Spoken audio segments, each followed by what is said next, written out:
Vous avez vu Soro Guillaume et Laurent Gbagbo, ils sont en train de revenir encore. Parce qu'en 2025, il y aura les élections en Côte d'Ivoire.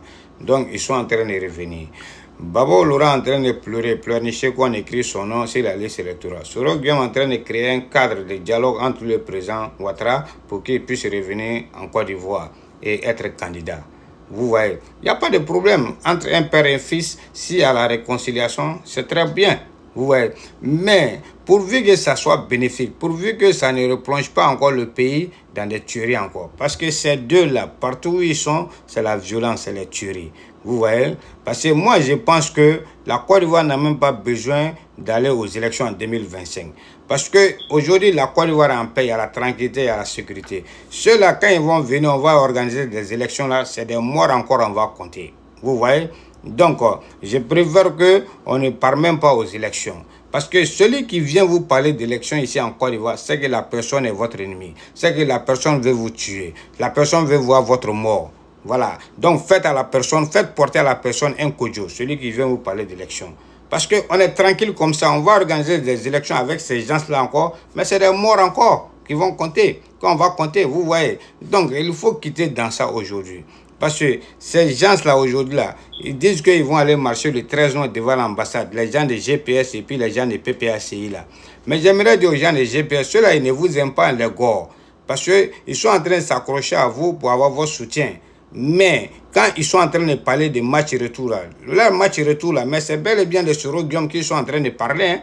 Donc, retenez ça, vous les gens de PPACI. Soyez des gens intelligents. Vous voyez? Donc, c'est pourquoi j'aimerais dire, parce que ces gens-là, ils disent qu'ils vont sortir. Ils vont sortir le 13. Mais ce que je ne comprends pas dans votre sortie, là, vous avez le droit de marcher, vous êtes des Ivoiriens, c'est pas un problème. Mais à quoi avoir les gens de l'AIS, le Mali, le Burkina, le Niger et même les Togolais dans votre marche? Donc, vous, là, vous ne pouvez pas marcher sans le soutien des Maliens, des Burkinabés, des Nigériens et même des Togolais. Mais donc, vous n'êtes plus populaire, vous êtes impopulaire, vous êtes déjà incompétent maintenant, vous êtes faible d'esprit. Mais une affaire qui concerne la Côte d'Ivoire, mais à quoi sert d'aller appeler les Maliens, les Burkinabés, les Nigériens, les Togolais à venir s'ingérer dans les affaires de la Côte d'Ivoire?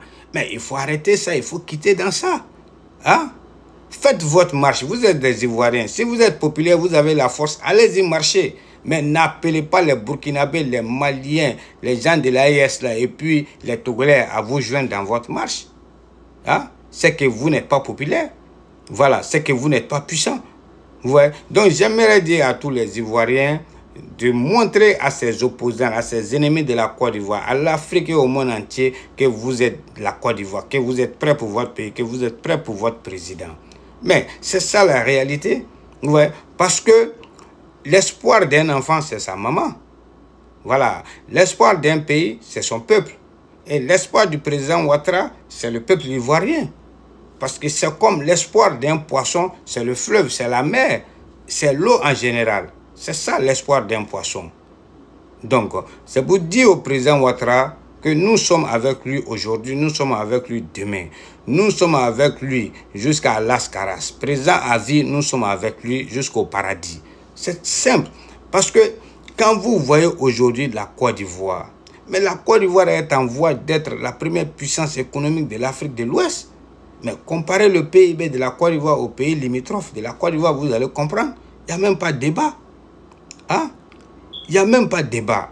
Donc, tout ça, c'est grâce au travail, à l'audace du président de la République. Mais il faut lui rendre ce mérite-là, même si tu n'aimes pas le monsieur. Mais il faut reconnaître le beau travail aujourd'hui. Il faut connaître aujourd'hui la place que la Côte d'Ivoire occupe aujourd'hui, en Afrique, même dans le monde aujourd'hui. L'importance, c'est important. Vous voyez, voilà, moi quand même, en tant qu'Ivoirien, il faut être fier d'avoir un État aujourd'hui.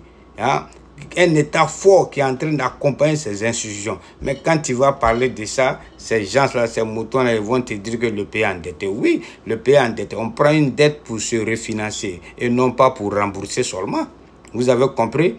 Et c'est comme ça, c'est dans cette optique-là qu'on peut se développer. Et c'est ce que le président Ouattara est en train de faire. Mais avec tout ça, vous n'êtes pas satisfait. Des aigris, des jaloux comme ça. Hein? Arrêtez de diviser le peuple pour assouplir vos destins politiques. C'est pas sérieux. Mais quand vous-même vous voyez Laurent Gbagbo quelqu'un qui a été chef de l'État d'un pays comme la Côte d'Ivoire, et il ne veut même pas qu'on lui demande des comptes. Mais ça, c'est inacceptable, ça. C'est grave, c'est inacceptable. Vous voyez? Hein? Mais quelqu'un même qui a été incapable de gérer, de protéger la Côte d'Ivoire et la population ivoirienne. Il a été incapable d'éviter aux Ivoiriens de s'entretuer ici en 2010 et en 2011. Et vous voulez qu'on confie la destinée de la Côte d'Ivoire à un homme comme ça? Hein? Mais réveillez-vous, mes chers Ivoiriens. Vous voyez? Bon, un homme comme ça, Babo Laurent, comme les Danon Djedje et les autres membres du PPAC, voilà des gens qui font toujours appel à leur communauté. Alors que sur le plan sociologique, leur communauté n'existe pas. Hein? Mais il faut que cela s'arrête. Hein? Des gens comme Laurent Babo, comme les Danon Djedje, les gens de PPAC, voilà des gens qui ne sont même pas capables de se regarder dans le miroir. Mais ils ne font que toujours appeler leur communauté. Mais il faut qu'ils comprennent qu'ici, ce n'est pas une question d'ethnie ou de communauté qui est en jeu. Parce que le jour où on va demander des comptes à Michel Babo, on ne va pas lui demander des comptes que parce qu'il s'appelle Michel Babo ou bien que parce qu'il est bêté. Non. Ou bien quand on va demander des comptes à M. Katina Kone, on ne va pas lui demander des comptes que parce qu'il est Kone ou bien que parce qu'il est Tagana. Non, loin de là. Ou bien le jour où on va demander des comptes par exemple au ministre Ams, on ne va pas lui dire que parce qu'il est Koulibaly ou bien que parce qu'il est Senoufo. Non, loin de là. On va leur demander des comptes sur la gestion du pays. Parce que ce sont des gens qui ont gouverné ce pays-là. C'est normal qu'on leur demande des comptes. Mais quand on dit ça, Babo Laurent et ces suiveurs-là ne veulent pas entendre ça. Mais vous avez vu quel pays qu'on ne peut pas demander des comptes à un leader, qu'on ne peut pas parler du bilan d'un leader. Hein? Mais il faut quitter dans ça. Quand on parle de ça, vous résumez tout, hein, un truc d'ethnie. Hein? Bon, c'est grave, c'est décevant vraiment. Faites la politique avec la manière. Parce qu'aujourd'hui, on est dans une société où les affiliations communautaires sont très conflictuelles. Donc, il faut arrêter ça. Il faut que cela s'arrête. Hein? Parce que quand vous prenez la Côte d'Ivoire aujourd'hui, on voit que deux Côte d'Ivoire. Une Côte d'Ivoire de la solidarité, de l'émergence avec le président Ouattara et une Côte d'Ivoire de la rupture, de la déstabilisation. Une Côte d'Ivoire des désespérés. Comme les Laurent Babo et les Soro Guillaume. Mais on ne peut pas continuer dans ça. C'est ça où il y a l'incompréhension.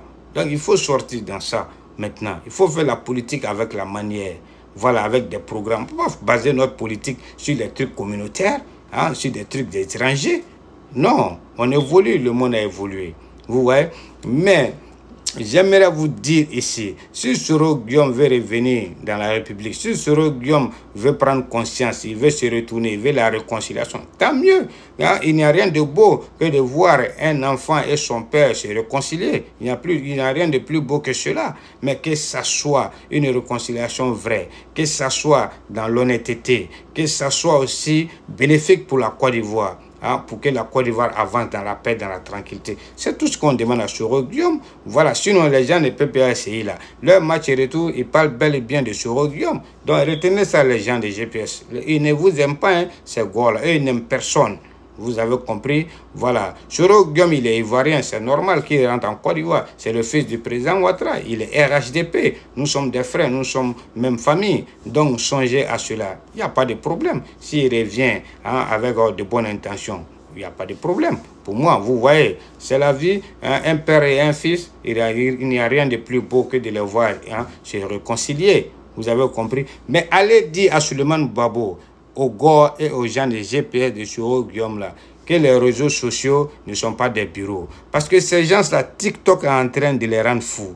TikTok est en train de les rendre zinzin. TikTok est en train de les rendre toc-toc. Ils sont en train de perdre leur mémoire. Ils sont en train de prendre Facebook comme leur dictionnaire, Larousse. Non, loin de là. Il faut que maintenant vous vous focalisez sur vos études, sur votre avenir. Vous voyez, sur vos projets, qu'au lieu de faire la politique de la déstabilisation ou bien du dénigrement. On a quitté ce monde-là maintenant. La Côte d'Ivoire évolue, la Côte d'Ivoire avance. Voilà. À bon entendeur, salut. Peace out. Bye bye.